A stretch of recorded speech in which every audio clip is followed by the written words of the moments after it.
Rahasia itu terbongkar setelah dirinya menyadap WhatsApp web sang pacar, Kamis tanggal 22 April tahun 2021. Kisah Tin yang diunggah akun TikTok @sipras123, Sabtu tanggal 24 April tahun 2021, menjadi viral di media sosial.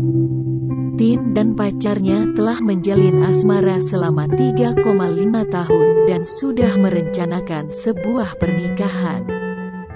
Sementara itu, pacarnya telah bertunangan dengan perempuan lain pada tanggal 27 Maret tahun 2021.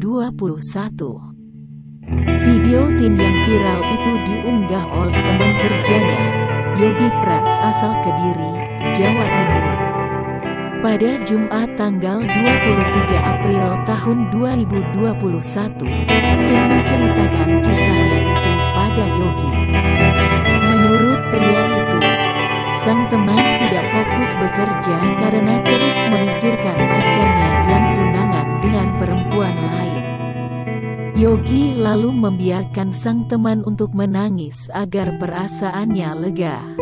Meski begitu, dirinya juga memberi nasihat agar Tin segera melupakan sang kekasih.